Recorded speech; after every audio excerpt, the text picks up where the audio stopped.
Bienvenidos a la segunda parte de este viaje por 25 siglos de filosofía y vamos de lleno a lo que nos convoca, vamos de lleno a la materia. Voy a poner el reloj para poder saber bien cuándo parar. Así que voy a también compartir la pantalla y de esta manera poder pasar inmediatamente a la presentación. De nuevo, introducción a la filosofía clásica y moderna. La, en la clase pasada vimos rápidamente el concepto de filosofía. Nos detuvimos también en la diferencia entre prehistoria e historia y vimos ahí la importancia del lenguaje y la escritura para esta generación de una unidad, una formación de una unidad cultural, civilizatoria, en torno a la cual se va a generar este desarrollo. Y luego vimos los presocráticos, los filósofos presocráticos, algunas de sus ideas, vimos algunas ideas muy importantes ahí, rescatando a la idea de Heráclito, por lo pronto, con la naturaleza transitoria y caótica de las cosas. También vimos lo que son los pensamientos principales del pensamiento clásico, la transición hacia Roma, y como esto no es solo un safari de filósofos, vimos también en Roma uno de los elementos, o empezamos a ver uno de los elementos centrales de nuestra civilización, como lo es Jesús, el ungido de Dios. Como elemento civilizatorio cultural es absolutamente central para entender nuestra civilización y entender por lo pronto también por qué el coaching es tan importante en nuestra cultura y cómo tiene este trasfondo y este contexto que lo rodea. Bien, em, también hay preguntas que quiero que las respondan al finalizar la clase, y las preguntas de nuevo son de desarrollo, son de que tú te puedas confrontar con alguna de las ideas que trabajamos aquí y puedas dar tu parte y puedas opinar. Por lo pronto puede ser una opinión, em, y que yo voy a estar muy interesado en leer. Así que, volviendo sobre la marcha, nosotros hablamos de parusía, y parusía no era otra cosa que advenimiento. El advenimiento, en este caso, se refiere al segundo advenimiento de Jesús. El primero es la ya conocida historia de Jesús, pero el segundo es aquel acontecimiento que muchos de los creyentes más esperan eh, en sus vidas. Vimos que durante que esta parusía, que había tres tipos de parusía, una de que creían que iba a volver en sus vidas el advenimiento, otra en 100 años y otra en 1000 años. Después tenemos otras parusías modernas, entre las cuales contamos el milerismo de 1844 o los testigos de Jehová, eh, donde ellos todavía tienen algunas otras nociones de cuándo vuelve Jesús, cuándo es el segundo advenimiento. Por ahí, si no me equivoco, los testigos de Jehová tenían una fecha alrededor del 2000 o del 2010, eh, y se han ido generando algunas otras fechas. eh, y bueno, este es uno de los elementos centrales que empezaron a surgir con este cambio que fue la multitud de dioses de Grecia a el Dios único en Roma. Después vamos a ver que en Roma el cristianismo, en un principio, nunca hay que olvidar que el cristianismo es minoría en Roma, eh, y que los primeros cristianos son perseguidos durante una buena cantidad de años. Deben ser más de 100 al menos, o alrededor de 100 años. Tenemos también presente que el emperador Constantino dicta el Edicto de Milán en 313, donde él busca unir a los cristianos bajo una verdad, y empiezan a surgir evangelios apócrifos. Como toda gran idea que avanza en el tiempo y que se va desarrollando, no deja de llamar la atención que empiecen a surgir interpretaciones diferentes acerca de los acontecimientos, o haya derechamente luchas de poder al interior de esta institución. Los evangelios apócrifos son aquellos evangelios no oficiales reconocidos por la Iglesia. El Edicto de Milán tenemos que entenderlo como un gran concilio donde se junta toda la cristiandad de la época y donde ellos conversan y establecen cuáles de las narraciones acerca de Jesús son y van a ser consideradas ciertas y oficiales. Esos pasos son los primeros pasos para establecer una iglesia. Eh, por lo pronto tenemos en este cristianismo temprano el desarrollo de diferentes concepciones de cómo llegar a Dios o cómo llegar a esta verdad única. Eh, y empieza a surgir la teoría de que por una parte existe el camino de la fe para llegar a la iluminación, para llegar al Dios único o la verdad única. Eh, el camino de la verdad, pero también por otra parte se habla del camino de la razón. Dos caminos para llegar al mismo punto final. Esto ya son elementos ligeramente discursivos. Podemos ver que estos son frutos de algunas rencillas históricas también, y que busca generar equiparidad entre el camino a la fe, que es interno por lo pronto, y el camino a la razón, que es el camino de aquello que se puede comprobar. Esta es una discusión, una conversación que ya en esta época estaba fuertemente anclada. Eh, Después tenemos a Agustín de Hipona, que abraza primero el camino de la razón, después abraza el camino de la fe y se convierte en primer y principal pensador cristiano. Hay algunos de estos elementos de personas que empiezan a ser muy críticas de la fe y que abrazan el camino de la razón, pero que después se pasan a la otra vereda. Este es el auge del cristianismo y vamos a ver que hacia la Edad Media, ya hacia el siglo IX, el siglo X, siglo VIII, siglo XI, el cristianismo ya se va a instalar como una institución absolutamente dominante en el mundo occidental cristiano, que es el de nuestra civilización.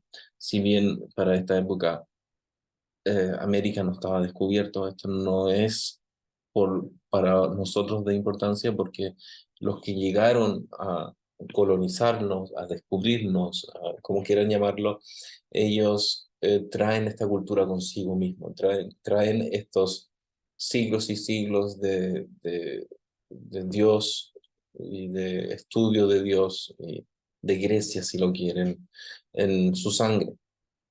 Después tenemos, en la Edad Media surgen personas y personalidades como Tomás de Aquino, que debe ser Santo Tomás de Aquino, uno de los, o si no, el principal santo de la Iglesia católica, que fue un teólogo sistemático del cristianismo. Su obra más conocida es la Suma Teológica, y también es conocido por comentar y escribir sobre obras de la antigua Grecia. Por lo tanto, él no solo era una persona centrada en el cristianismo, sino que era muy abierta de mundo, era una persona que conocía perfectamente la obra de Aristóteles, la obra de Platón, era una persona que sabía perfectamente de naturaleza, de biología, de matemática, de las distintas ramas del conocimiento, y que él también cree en los dos caminos para llegar a la verdad, los dos caminos que ya hemos nombrado, por una parte la razón y la fe, y por otra parte la fe. Em, pero él va a luchar toda su vida para fundamentar y por fundamentar, por poner como de relieve el camino de la fe por sobre el camino de la razón. De ahí él siempre va a buscar demostrar razonablemente la existencia de Dios, y ahí es donde entra su versión del motor inmóvil, que se va a llamar las 5 vías, donde él va a decir, él tiene 5 pruebas irrefutables de que Dios existe, y 5 pruebas razonables, una de las cuales es el motor inmóvil, donde se dice que para que algo esté en movimiento, como las cosas están en movimiento, tiene que haber habido un primer movimiento. Y este primer movimiento debería y debe corresponderse al movimiento de un motor inmóvil, que es un motor que no debe ser movido o que no necesita que lo muevan para mover. Por lo tanto, uno de los elementos que probaría la existencia de Dios. También muy interesante de que nuestra civilización ya se preocupe tanto de relacionarse con elementos de Dios, de la razón y la fe, de cómo probarle a la contraparte de la razón de que Dios existe, o viceversa, ¿no es cierto? Esto habla mucho de nuestra civilización. Tomás de Aquino nos va a llevar a la Edad Media tardía, una edad donde el cristianismo se va a mostrar absolutamente magnánimo, dominante, donde la iglesia como institución aumenta su poder. ¿Por qué? Porque el cristianismo se expandió por toda Europa, se expandió desde España hasta Rusia, desde Dinamarca y Suecia hasta Italia y Grecia. Em, eh, el tamaño de la influencia de la iglesia es realmente muy grande, ¿ya? En esta época vamos a ver que por lo general los reyes se someten aún a la figura del papa, por lo tanto el papa está categóricamente más arriba que los reyes. Los reyes históricamente van a temer ser eh, expulsados del cristianismo, expulsados de la cristiandad, porque ello significaría que ellos no entran al reino de los cielos, lo cual es una amenaza, era una amenaza muy real en esa época, se tomaba con mucha seriedad. Es una época doctrinariamente rígida. También vamos a ver en esta época una expansión del Islam, donde hay otras civilizaciones que se van a ir expandiendo a la vez que se expande la civilización cristiana. Después vamos a ver como personas como Huntington o estudiosos modernos van a hablar del choque de civilizaciones hoy en día, como algunos creen que se vive. Pero esos son otros temas. Después vemos también en esta época la instauración del feudalismo como forma de producción. O sea, los reyes tienen los feudos y los reyes van a tener esta figura de clérigos y de clérigos más cercanos al pontífice y otros no tanto, y por ahí van a empezar a surgir conflictos entre la iglesia y el poder político, que en este caso son los reyes. Vamos a ver que ello nos va a permitir poner en un lugar que, para entenderlo, tenemos, por ejemplo, esta figura de Jesús, ¿no es cierto? Esta pintura. Estas pinturas venían doctrinariamente pre como predichas, o sea, estaba predeterminado cómo debías pintarlo, estaba predeterminado que Jesús debía mirar de frente, que Jesús debía tener su mano derecha levantada con esta figura que es una especie de mudra, que es en- en la religión budista o hindú se la llamaría mudra, pero es una figura sagrada.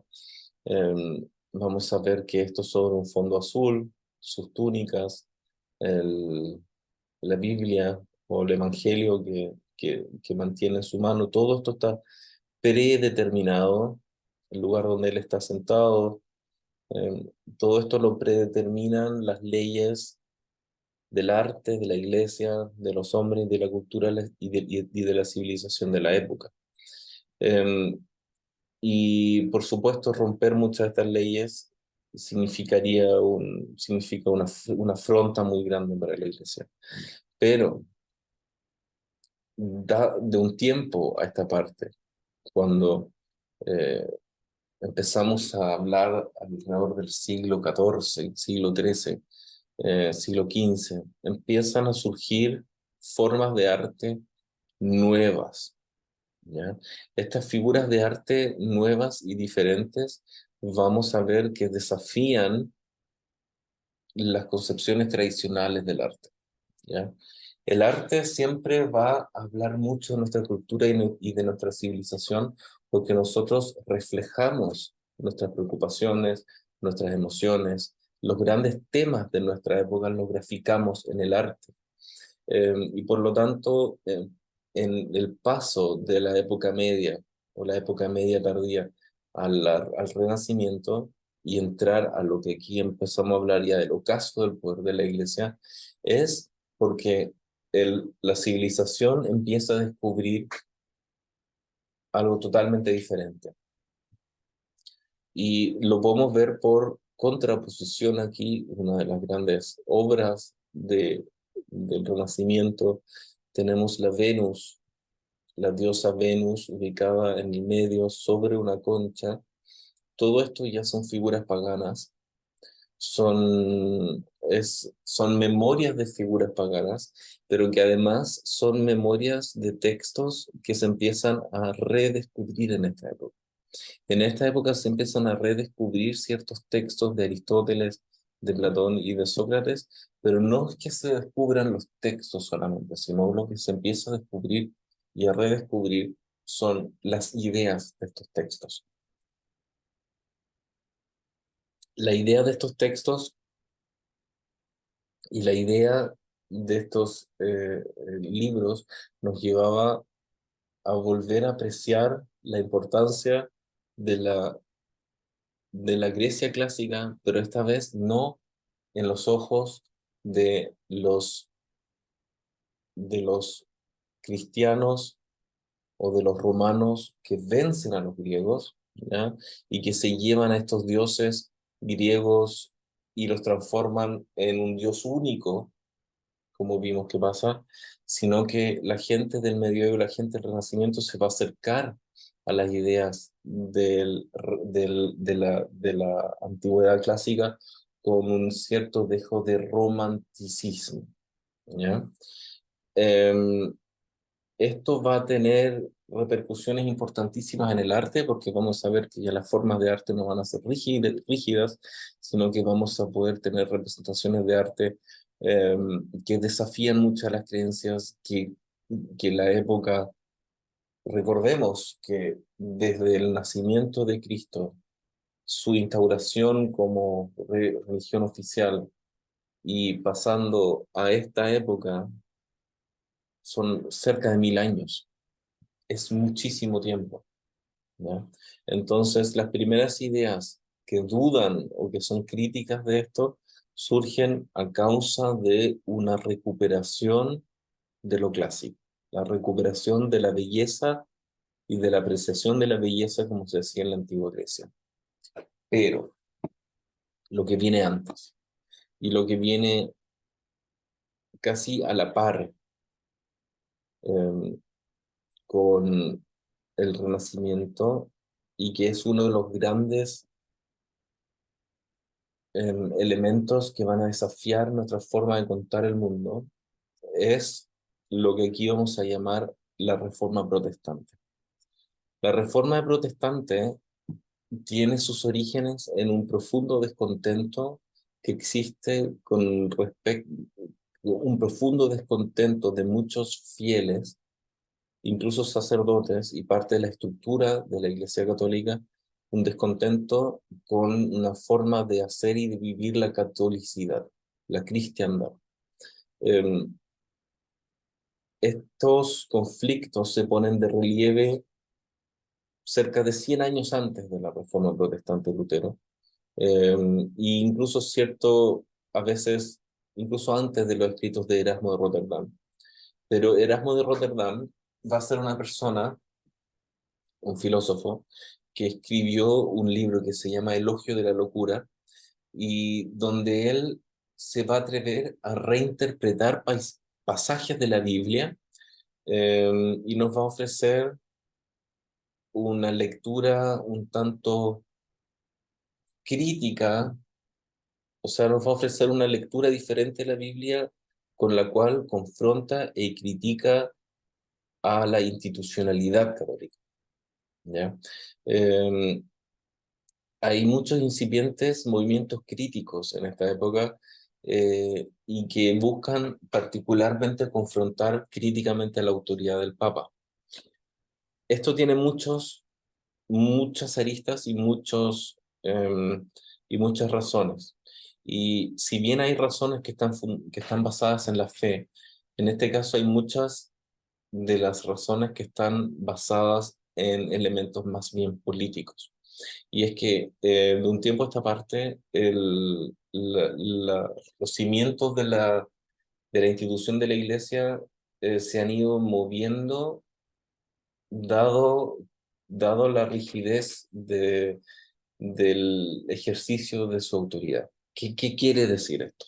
Esto quiere decir que durante muchos años la iglesia ha abusado de su condición de ser el canal oficial para hablar con Dios. Para ser más sencillo esto todavía es, la iglesia decía, para hablar con Dios, tú tienes que estar en la iglesia, en el templo, ¿ya? La iglesia te decía que si tú quieres hablar con Dios, tú tienes que tener la comunión, tienes que recibir la comunión. Si tú estás excomulgado, tú no puedes hablar con Dios. Entonces, es el amarre de la iglesia que genera la iglesia con sus súbditos y sus fieles que va a generar desconfianza en muchos fieles. Porque es el ofrecimiento de Lutero, no es otro que ¿por qué yo tengo que ir a la iglesia, a tu iglesia, a rezar con mi Dios, con nuestro Dios, con ese Dios único, si ese Dios es omnipresente, si ese Dios es omnipotente, si ese Dios todo lo escucha? Entonces ese Dios también me va a escuchar si yo le pido y le rezo desde mi fuero interno. Otra segunda parte que se va a criticar mucho es la absorción de los pecados, absolución de los pecados, y la absolución de los pecados en esta época, ya 1000 años después del nacimiento de Cristo, se han convertido en un vil negocio. Lamentablemente, las investigaciones lo prueban y un papa tendía a perdonar con mayor rapidez los crímenes de una persona que más paga. Por lo tanto, si tú cometías un asesinato, eso correspondía, por decirlo así, a rezar 2 Ave Marías, 4 Padres Nuestros y pagarle no sé cuántos diezmos a la iglesia y con eso tú quedabas sin pecado alguno. Pero esto obviamente no podía, en los ojos de Lutero y en ojos de los protestantes, esto no podía ser correcto, esto no iba en beneficio de, por ejemplo, los pobres o de los desvalidos, que eran las personas que Cristo buscaba o que Jesús buscaba proteger. Eh, por lo tanto, se empieza a imponer esta idea de que Dios está en mí y no en el templo. Se criticaban también la compraventa, la redención de los pecados, la vida eterna, el secuestro del evangelio, entre otros. Todos estos son temas que ustedes sin problema los pueden revisar y si necesitan más lecturas yo se las puedo dar. Entonces, podemos ver que la principal causa de este cisma y principal causa de la reforma es la corrupción al interior de la iglesia. Esto va a ser una hecatombe en la iglesia y esto va a por primera vez mover los cimientos cristianos occidentales de quiénes creemos que somos, de dónde creemos que vamos, ¿ya? Entonces, vamos a ver que los reformistas, vamos a ver que las reformas de Lutero inician todo un proceso, incluso también no sin ir más lejos, también el Renacimiento, porque este es el Renacimiento, pero que aquí tenemos el afiche de Leonardo da Vinci, y Leonardo da Vinci marca el inicio de lo que es el camino hacia la ciencia, el camino hacia la modernidad, el camino hacia el ser. Em, y vamos a pasar brevemente por los contractualistas. Los contractualistas son unos personajes que clásicamente siempre se estudian en la ciencia política, y entre ellos conocemos a John Locke, a Tom Hobbes y a Jacques Rousseau. Ellos van a teorizar sobre cómo el ser humano se organiza y se relaciona con su medio ambiente en términos políticos, ¿ya? Por lo tanto, por ejemplo, tenemos a John Locke, que es el primer contractualista y que se le va a llamar el padre del empirismo y del liberalismo político moderno. Él ya velaba por la separación del poder legislativo y el poder ejecutivo. En segundo lugar, tenemos a Thomas Hobbes, que es un segundo contractualista y cuya principal obra es El Leviatán, un libro también muy conocido en el cual él teoriza sobre que el hombre es un lobo para el propio hombre. Por lo tanto, que el hombre, cuando eh, tanto cuando sale en sociedad como en su estado de naturaleza, es un lobo para el propio hombre. Por lo pronto somos una amenaza para nosotros mismos y tenemos que darnos leyes a nosotros mismos para protegernos de otros como nosotros. Él es considerado el teórico por excelencia del absolutismo político. Y vemos también que con Rousseau surge un escritor más filósofo, músico, botánico, era naturalista además, pero él era un ilustrado. Y ahora nos empezamos a confrontar por primera vez con una noción que empieza a brotar suavemente durante el Renacimiento, pero en esta época donde ya tenemos filósofos escribiendo sobre nuestra forma de organizarnos y nuestros modos políticos, em, va a empezar a cristalizarse cada vez más. Y eso lo denominaremos la ilustración. La ilustración, también denominado el siglo de las luces, ¿ya? Aquí dice el siglo de las luces. Y el siglo de las luces se denomina así porque la humanidad, a causa de la corrupción de la iglesia, de las reformas protestantes y de los avances en los métodos científicos, han llegado al punto de determinar que el viaje hacia nosotros mismos, el viaje hacia la luz de nuestro conocimiento y la luz que nuestro conocimiento pueda alumbrar sobre nuestra marcha es más importante que aquello resultante de Dios. Esto no es un juicio de fe, sino es algo que históricamente sucede en el mundo, ¿ya? Por lo tanto, si hasta antes bastaban explicaciones como porque Dios así lo quiere o porque Dios así no lo quiere, desde esta época en adelante ya esas decisiones y estas explicaciones no van a ser suficientes. A partir de esta época queremos saber por qué algo no funciona, ¿ya? Empieza a surgir el método científico.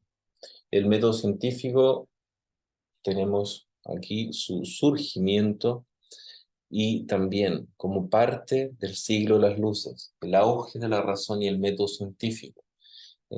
La justificación cristiana viene en declive y son las luces de la ciencia que van a dejar atrás las respuestas más oscuras, oscuras en tanto que no nos aportan conocimiento sobre los problemas. Este siglo de la luz, o el método científico, tiene distintos representantes. Entre esos representantes tenemos a Francis Bacon, a René Descartes, a Pascal, a Spinoza al tremendo Galileo Galilei. Francis Bacon, por ejemplo, eh, muchos de ellos, incluso, es un comentario aparte, pero muchos de ellos son científicos, son investigadores, pero además son filósofos. Es una condición que hoy en día ya no vamos a ver. Hoy en día filosofía y ciencia van por caminos totalmente diferentes.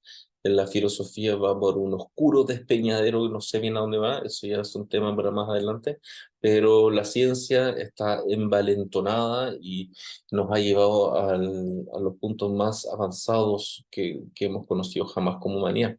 Por lo tanto, bueno, en esta época es interesante porque aún, por ejemplo, Francis Bacon es filósofo, político y científico, ¿ya?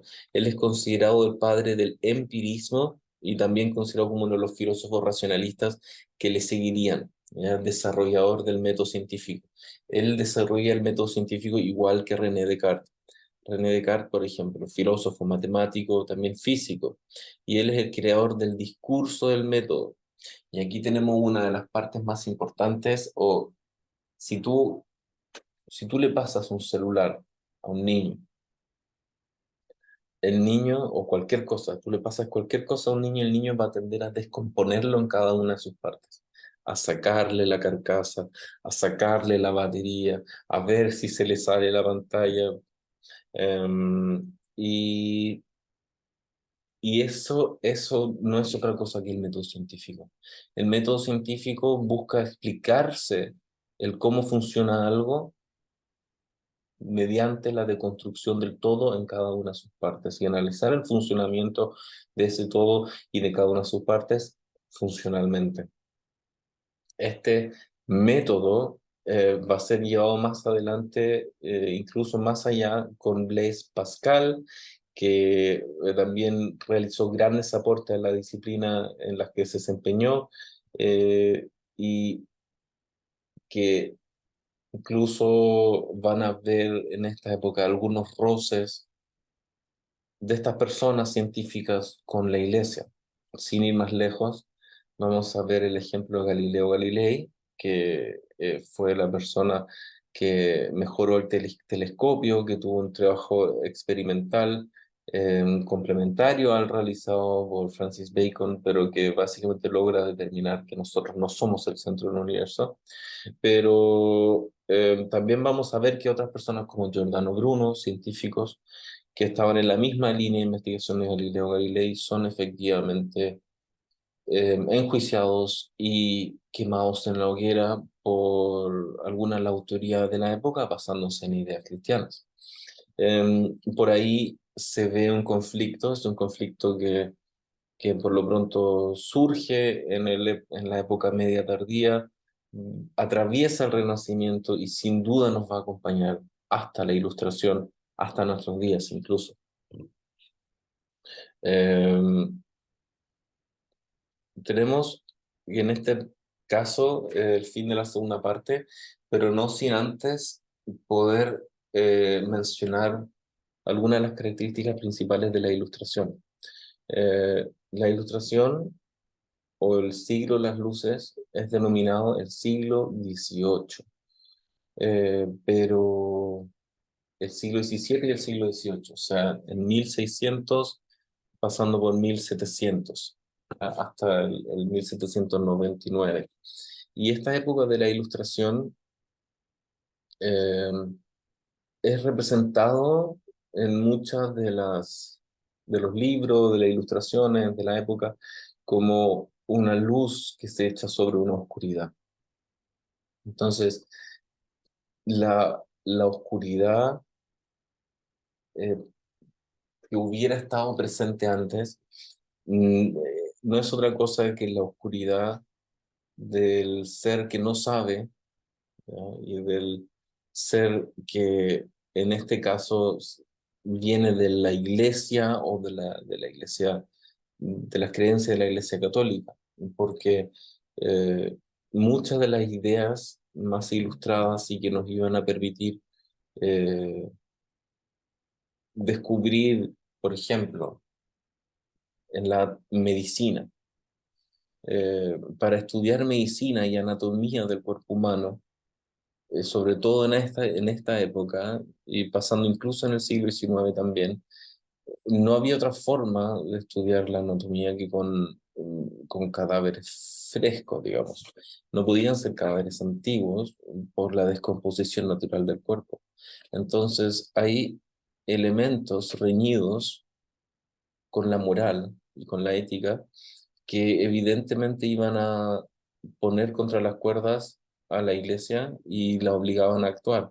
No obstante, del otro lado tenemos todos los avances en la medicina que se logran justamente en esta época y que previenen y que nos previenen a muchos los que vivimos hoy, nos previenen de muchas de las enfermedades que podrían seguir existiendo de no existir estos avances científicos.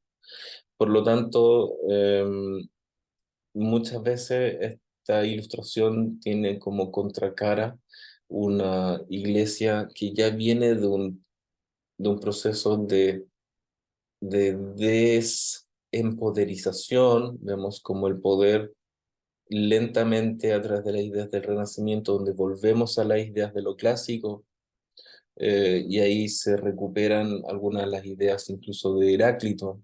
Vamos a ver algunos pensadores más adelante que van a volver a las ideas de Heráclito como naturaleza transitoria y caótica de las cosas, que van a poner en cuestionamiento directo todo lo que es los pensamientos de la iglesia.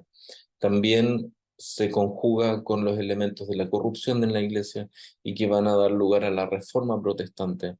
Sin ir más lejos, esto hace que un tercio o más de un tercio, cerca de la mitad de los fieles de la iglesia de Europa de esa época se dividan y se vayan a otra iglesia o otra iglesia cristiana en esta época, o en este caso que es pero una iglesia protestante al fin y al cabo, donde las reglas son otras, donde el párroco, el cura sí puede tener matrimonio y puede tener descendencia, y donde ellos, por ejemplo, tampoco creen en las figuras de Jesucristo en la cruz o las figuras en términos de estatuas de la Virgen María o de José, sino que ellos plantean una forma más, yo no sé si más profunda de fe, pero al menos es diferente.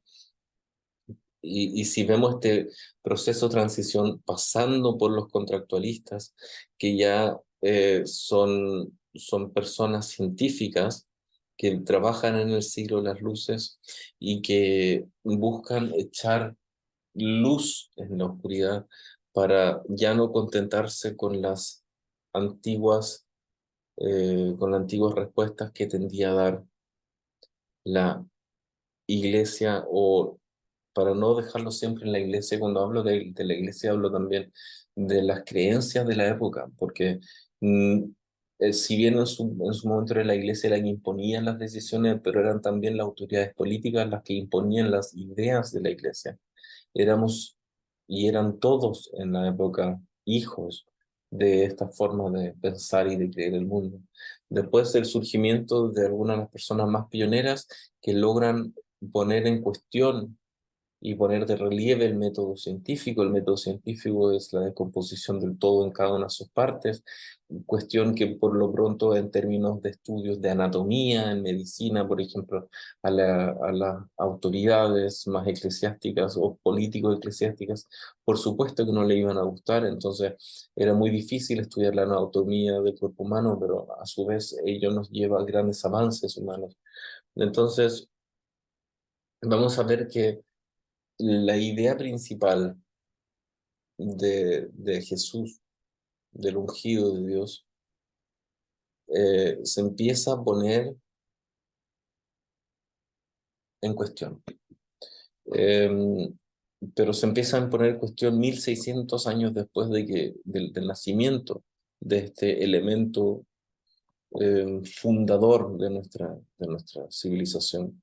Hasta este punto, Jesús y el cristianismo habían sido como unos grandes símbolos en el horizonte que nadie podía derribar, que guiaban la vida de todos, que yo ponía los nombres de mis hijos, se definían por el calendario cristiano, el día que yo voy a la iglesia se define por el calendario, si es un buen año o no en términos de cultivos, también yo se lo pregunto a Dios, el calendario cristiano, todo.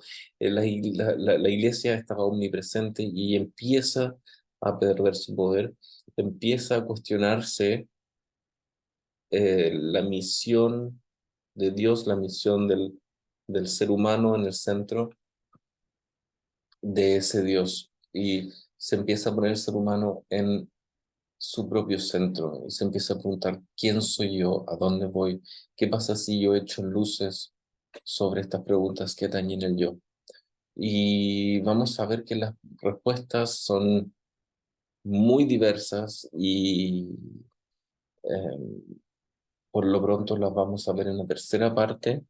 La tercera parte nos vamos a empezar a atrever a ir a la modernidad y vamos a ver cómo este elemento, cómo la ausencia del elemento cristiano, que en un primer momento logra toda esta catarsis y catalizar la ilustración, a su vez también cataliza y genera catarsis negativa, o sea, cómo Dios después nos va a hacer falta, como ese elemento central unificador que pone las reglas claras va de alguna manera en su desaparición a hacernos mucha falta. Bien, arriba tenemos también preguntas. Quiero también aquí para terminar recordar una vez más que esto no son clases de teología necesariamente o de la fe cristiana, sino que estamos hablando del ser. Esto es una aproximación ontológica al ser, o sea, nos vamos preguntando qué es lo que se pregunta al ser. Entonces, obviamente, las preguntas del ser eh, hasta este punto han sido siempre quién soy, a dónde voy, pero ahora a las luces de la iglesia, esas ideas han ido cambiando y han ido variando un poco. Esta última variación y este último cambio lo vamos a ver en profundidad en la tercera parte y contestar las preguntas y nos vemos en la tercera parte. Oh, yeah.